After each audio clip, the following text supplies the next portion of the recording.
Homélie du Père Gilbert Adam, sur l'Évangile selon saint Matthieu, chapitre 11, versets 20 à 24.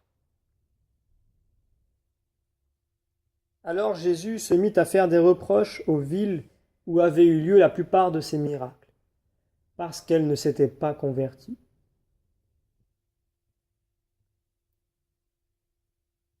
Jésus, par ses reproches, nous manifeste la marque de son amour véritable. Il n'accepte pas la destruction provoquée par le manque de foi et d'amour. Jésus est troublé par l'idée que ceux qu'il est venu sauver ne répondent pas à la parole de son cœur. Cette non-réponse est le signe d'une humanité qui n'est plus vraiment libre. Elle est capable de s'ouvrir à l'autre. Jésus veut remédier à cette perte de vie à laquelle il ne peut se résoudre. Cette humanité se précipite dans la mort. C'est vrai pour le parent, le pédagogue, l'ami, le frère qui n'écoute pas le Sauveur. Nous prions avec Marie, Notre-Dame d'Espérance, quand la parole de Dieu est difficile à entendre. Il nous suffit en effet de regarder certains endroits du monde où la guerre surabonde, où l'injustice est inacceptable, pour se rendre compte du réalisme de Jésus.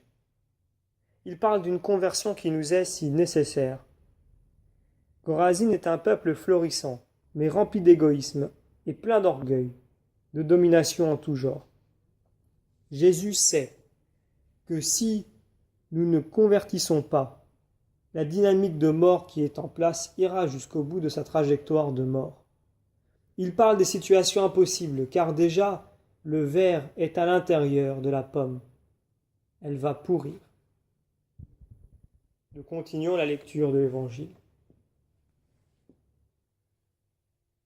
Malheureuse es-tu, Chorazine, malheureuse es-tu, Bethsaïde, car si les miracles qui ont eu lieu chez vous avaient eu lieu à Tyr et à Sidon, ces villes autrefois se seraient converties sous le sac et la cendre.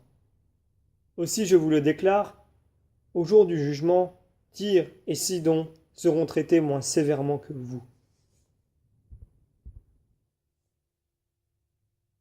Cette expérience de Jésus, ces appels à la conversion sont toujours là.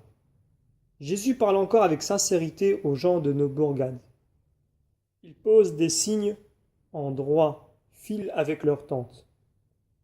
Nous ne semblons plus habiter nos attentes. Pourtant, il s'agit de reconnaître Jésus et de retrouver en lui le chemin de notre propre identité. C'est le chemin de la foi qui donne sa consistance à notre existence humaine. C'est l'adaptation de notre vie à la volonté de Dieu.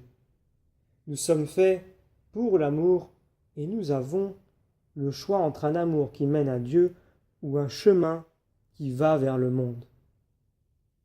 C'est devant ce choix que Pascal dira « Le Christ est en agonie jusqu'à la fin du monde, car il porte dans sa passion notre chemin de vérité. » Nous terminons la lecture de l'Évangile. Et toi, Capharnaüm, seras-tu donc élevé jusqu'au ciel? Non, tu descendras jusqu'au séjour des morts. Car si les miracles qui ont eu lieu chez toi avaient eu lieu à Sodome, cette ville serait encore là aujourd'hui. Aussi je vous le déclare, au jour du jugement, le pays de Sodome sera traité moins sévèrement que toi.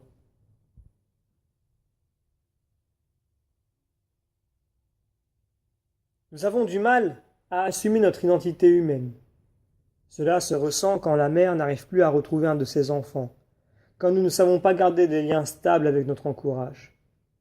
En chacun, une hémorragie de notre être s'effectue quand nous ne recevons pas la parole qui nous appelle.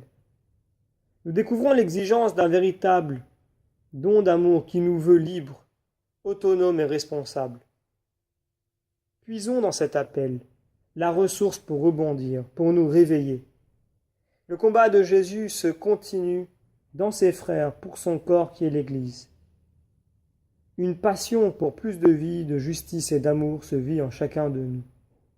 Jésus est avec les persécutés et les crucifiés du monde. Il est en agonie. Tous ceux qui sont violentés, bafoués, qui vivent de la détresse et la mort sont présents à Jésus qui est avec eux. Non seulement Jésus veut réveiller la conscience de l'homme, Mais il donne la vie à cette terre aride qui ne donne que des chardons. Au milieu de son peuple, il suscite une espérance. Un retour sur soi, une conversion est encore possible. Dieu est véritablement à l'œuvre, il manifeste une espérance. Nous demandons la grâce de la lumière pour le monde. Que Notre-Dame de l'Espérance nous aide à donner la vie dans la lumière.